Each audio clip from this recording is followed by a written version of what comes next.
Assalamualaikum warahmatullahi wabarakatuh. Alhamdulillah pada hari ini kita bisa bertemu lagi dalam pelajaran matematika masih membahas tentang statistika. Pada pertemuan hari ini Bu Fani nanti akan menjelaskan yaitu tentang ukuran penyebaran pada data berkelompok. Pada pertemuan sebelumnya Bu Fani sudah jelaskan tentang ukuran pada data tunggal. Dan pada hari ini Bu Fani akan menjelaskan ukuran data penyebaran pada data berkelompok. Oke, simak baik-baik ya penjelasan Bu Fani. Baiklah anak-anak, pada pertemuan sebelumnya Bu Fani jelaskan tentang ukuran penyebaran pada data tunggal.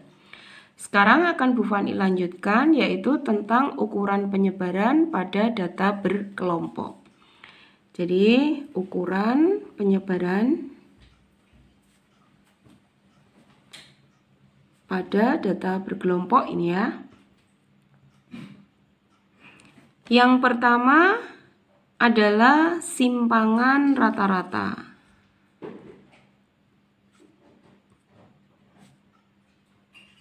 Simpangan rata-rata yang saya simbolkan dengan SR. Sama seperti kemarin ya. Jadi sekali lagi untuk data berkelompok, untuk menghitung simpangan rata-rata itu adalah sama dengan sigma. Jadi jumlah I sama dengan 1 sampai dengan N. Frekuensi kelas ke I dikalikan nilai mutlak dari titik tengah kelas ke I dikurangi dengan rata-rata. Dibagi dengan sigma I sama dengan 1 sampai dengan N frekuensi kelas ke I. Jadi sekali lagi ini adalah simpangan rata-rata untuk data berkelompok. Jadi kita bisa memakai rumus ini. Nah, selanjutnya kita coba menentukan simpangan rata-rata dari data berkelompok yang sudah Bu Fani contohkan. Di sini sudah ada data yaitu berat badan siswa dalam kilogram, sudah ada frekuensinya dan sudah ada titik tengahnya. Maka sekarang yang kita perlukan adalah menghitung rata-rata. Jadi untuk mempercepat ya, karena kemarin untuk menghitung min atau rata-rata sudah Bu Fani ajarkan. Di sini langsung Bu Fani hitung, di situ rata-rata dari data adalah 51. Jadi ini untuk mempercepat saja, kalau Bu Fani menjelaskan lagi ini akan terlalu lama. Bagi yang lupa, coba dengarkan lagi penjelasan Bu Fani tentang menghitung min atau rata-rata. Nah, sekarang saya lanjutkan untuk menghitung simpangan rata-rata. Ya, di situ adalah sigma Fi, frekuensi kelas ke I. Frekuensi kelas yang pertama adalah 1 dikalikan tanda mutlak gitu ya. Ini adalah tanda mutlak. Xi berarti adalah titik tengah. Data yang pertama dikurangi rata-ratanya adalah 51, kemudian ditambah F2. Sekarang data yang kedua, frekuensinya adalah 6. Dikalikan titik tengah kelas yang kedua adalah 47. Dikurangi rata-rata 51. Ditambah kelas ketiga, frekuensinya adalah 10. Dikalikan titik tengahnya 52. Dikurangi rata-ratanya 51. Ditambah frekuensi kelas ketiga adalah 2. Dikalikan. Ini sekali lagi ini adalah tanda mutlak ya. Titik tengahnya adalah 57. Dikurangi rata-ratanya 51. Ditambah frekuensi interval kelas kelima adalah 1, dikalikan titik tengahnya adalah 62, dikurangi rata-ratanya adalah 51. Kemudian dibagi dengan sigma Fi, berarti jumlah frekuensinya. Jadi 1 ditambah 6, kemudian ditambah 10, ditambah 2, ditambah 1. Kita hitung ya. Yang perlu kalian ingat sekali lagi, nilai di dalam tanda mutlak selalu bernilai positif ya. Ini contohnya kita hitung 1 kali 42 dikurangi 51 sebenarnya adalah negatif 9. Tetapi karena di dalam tanda mutlak maka di situ menghasilkan 9. Jadi dalam tanda mutlak tidak ada nilai negatif. Ditambah 6 dikalikan ini 4 ditambah 10 kali 52 kurangi 51 adalah 1 ditambah kemudian ini 2 dikali 57 dikurangi 51 adalah 6 ditambah 1 kali 62 kurangi 51 adalah 11. Dibagi dengan banyaknya data ini adalah 20 ya. Kemudian yang selanjutnya bisa kita hitung 9, 1 kali 9, 9, 6 kali 4, 24, 10 kali 1, 10, 2 kali 6, 12, ditambah 11 dibagi 20. Berarti sama dengan 66 dibagi 20. Jadi kita bisa menentukan di situ simpangan rata-ratanya adalah 66 dibagi 20 adalah 3,3. Jadi sekali lagi untuk data berkelompok kita bisa menghitung simpangan rata-rata dengan menggunakan rumus yang sudah Bu Fani berikan. Oke? Bisa kamu pahami? Nah, sekarang Bu Fani lanjutkan. Ukuran penyebaran yang kedua ya, yaitu tentang simpangan baku. Jadi simpangan baku atau disebut dengan standar deviasi.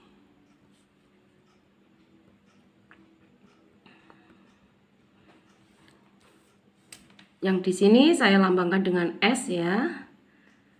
Jadi simpangan baku atau standar deviasi di sini bisa kita tuliskan. Rumusnya adalah akar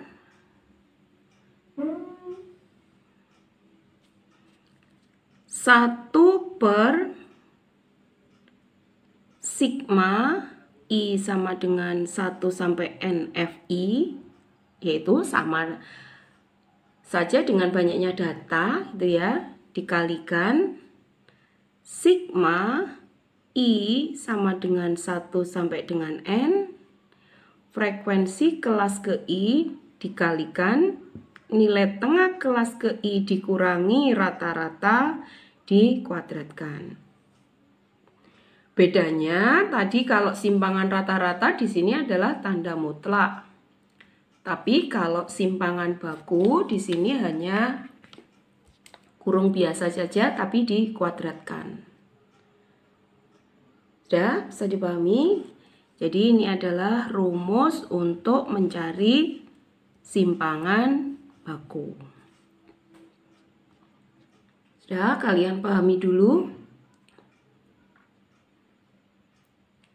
Sekarang Bu Fani lanjutkan menghitung simpangan baku dari data berkelompok yang sudah Bu Fani contohkan. S ya berarti sama dengan akar sini karena ini panjang ya akarnya. Nah, saya tuliskan seperti ini. Adalah seper sigma Fi, yaitu sama dengan seper dari banyaknya data. Tadi banyaknya data adalah 20 ya. berarti 1/20 dikalikan di situ frekuensi kelas yang pertama adalah 1, berarti di sini adalah 1 dikali titik tengah dari kelas yang pertama adalah 42, berarti di sini 42 dikurangi rata-ratanya adalah 51 dikuadratkan. Ditambah ya. Frekuensi kelas yang kedua adalah 6, titik tengahnya 47. Berarti di sini 6 kalikan 47 dikurangi rata-ratanya 51 dikuadratkan. Kemudian ditambah frekuensi kelas yang ketiga adalah 10, titik tengahnya 52. Berarti 10 kali 52 dikurangi rata-ratanya 51 dikuadratkan, ditambah frekuensi kelas keempat adalah 2, titik tengahnya 57. Berarti 2 kali 57 dikurangi 51 dikuadratkan, ditambah frekuensi kelas kelima adalah 1, titik tengahnya 62, berarti 1 kali 62 dikurangi rata-ratanya 51 dikuadratkan. Ya. Sehingga bisa kita hitung di sini adalah akar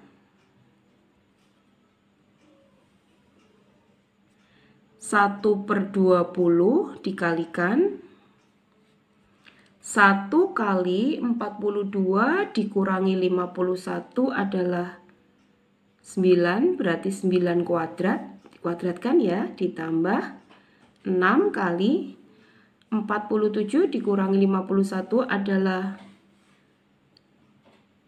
negatif 4 dikuadratkan. Maaf ini tadi ya, 42 dikurangi 51 adalah negatif 9 dikuadratkan ya. Kemudian ditambah 10 kali 52 kurangi 51 adalah 1 dikuadratkan, ditambah 2 dikali 57 dikurangi 51 adalah 6 dikuadratkan. Kemudian ditambah 1 kali 62 dikurangi 51 adalah 11 dikuadratkan. Yang selanjutnya adalah sama dengan akar 1/20 ya. 1 kali negatif 9 kuadrat adalah berarti 1 dikalikan 81 ditambah ya 6 kalikan negatif 4 dikuadratkan 16 ditambah 10 kalikan 1 ditambah 2 kalikan 36 ditambah 1 kali 121. Berarti sama dengan akar 1/20. Ini 1 kali 81 adalah 81. 6 kali 16 96, 10 kali 1 10, kemudian 2 kali 36 adalah 72 ditambah 1 kali 121 adalah 121. Berarti sama dengan akar sini saya tuliskan 1/20 kalikan kita jumlah semua ya, jadi situ jumlahnya adalah 380. Berarti ketemu sama dengan akar 19. Jadi saya lanjutkan tadi, ini berarti akar 19 nilainya adalah sekitar 4,36. Begitu ya. Sekali lagi, simpangan bakunya tadi adalah ketemu akar dari 19 atau 4,36. Baik, bisa kamu pahami ya? Oke. Yang selanjutnya, ukuran penyebaran yang ketiga tadi adalah ragam atau variansi. Seperti yang sudah saya jelaskan pada data tunggal, ragam atau variansi adalah merupakan simpangan baku yang dikuadratkan. Sama ya, merupakan simpangan baku yang dikuadratkan. Nah, dari data yang sudah kita hitung, simpangan bakunya ketemu berapa? Ketemu akar 19. Ya. Atau 4,36 kan gitu ya. Berarti ragamnya ya kita cukup tuliskan S kuadrat, yaitu sama dengan kita tuliskan, bisa kita memakai akar 19 dikuadratkan, berarti hasilnya adalah 19. Sama, kalau kita pakai 4,36 dikuadratkan hasilnya juga 19. Nah, jadi sekali lagi ragam adalah merupakan simpangan baku yang dikuadratkan. Oke? Nah, baiklah. Sekarang kita akan menghitung ukuran penyebaran yang keempat. Ya. Jadi yang keempat, apa yang namanya jangkauan, ya.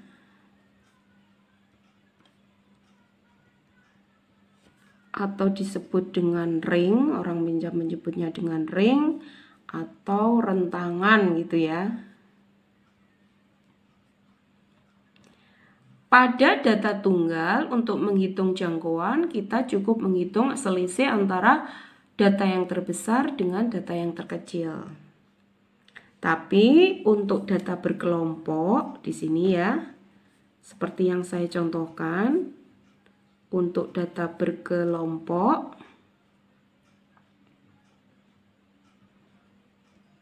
ya, cara menentukan ring atau jangkauan saya tuliskan di sini, menentukan ring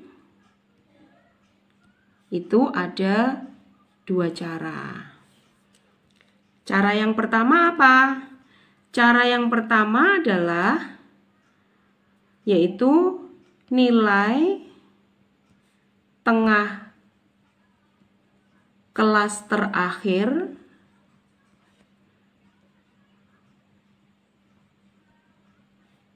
dikurangi nilai tengah kelas pertama.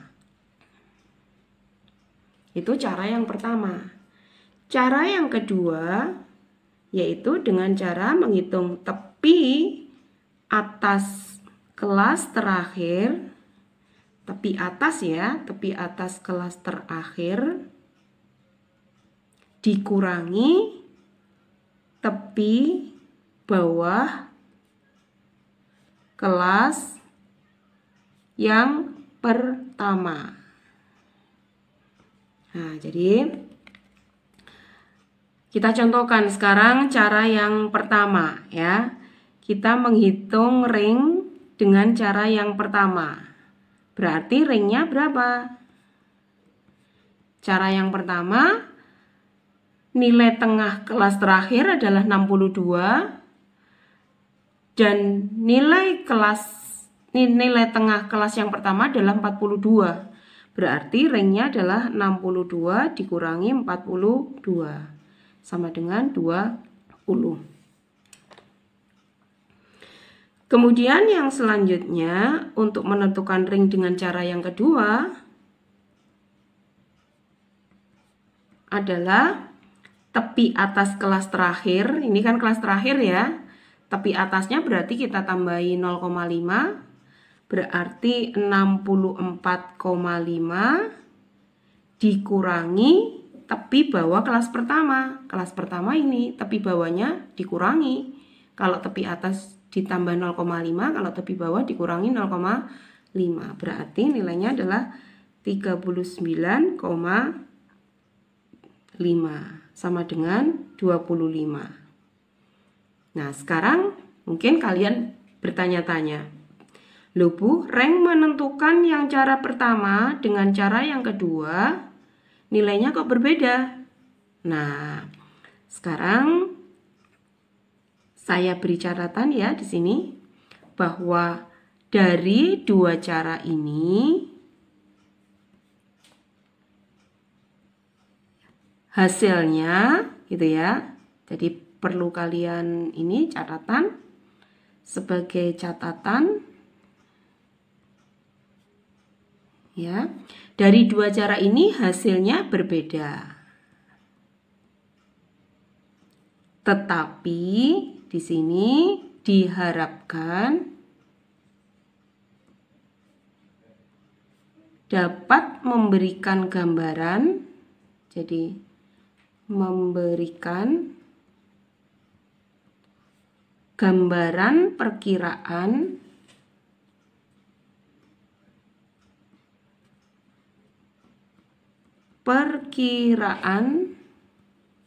rentang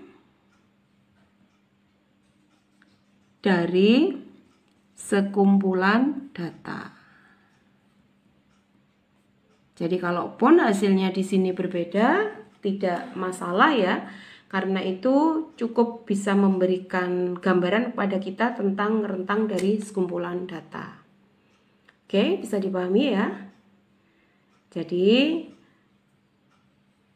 ukuran penyebaran yang keempat tadi adalah jangkauan atau disebut range atau disebut dengan rentangan data. Yang selanjutnya ukuran penyebaran yang kelima. Apa yang disebut dengan jangkauan antar kuartil atau yang dilambangkan dengan H tadi ya. Ya sama, H itu adalah kuartil ketiga dikurangi kuartil yang pertama. Nah, cara menghitung kuartil kan sudah Bu Fani bahas pada pertemuan sebelumnya gitu ya. Jadi nanti bisa coba kalian hitung di sini kuartil ketiga dan kuartil pertamanya, cocokkan hasilnya dari data ini dengan hitungan Bu Fani. Jadi di sini agar tidak terlalu lama juga ya, sudah Bu Fani hitung Q1-nya dari data ini. Q1-nya adalah ketemu 47,83. Q3-nya ketemu 53,5. Nah, jadi yang dimaksud dengan jangkauan antar kuartil berarti adalah Q3 dikurangi Q1. Berarti 53,5 dikurangi 47,83. Hasilnya adalah 5,67.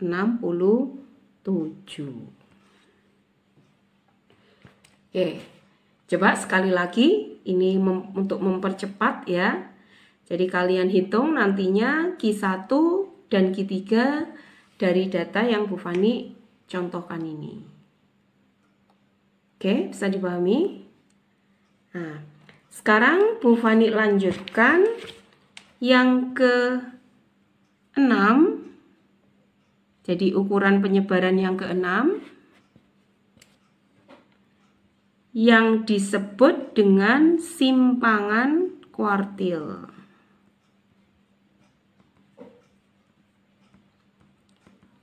Apa itu simpangan kuartil yang saya lambangkan dengan KD? Ya, simpangan kuartil itu adalah setengah dari jangkauan antar kuartil. Jadi setengah dari H, ya. Ini adalah rumusnya, gitu ya. Berarti kalau pada data yang Bu Fani contohkan, gimana KD-nya? Berarti kita hitung KD simpangan kuartil adalah sama dengan setengah dari 5,67. Berarti hasilnya adalah sekitar 2,835. Atau kalau kita bulatkan jadi 2 desimal berarti 2,84. Oke.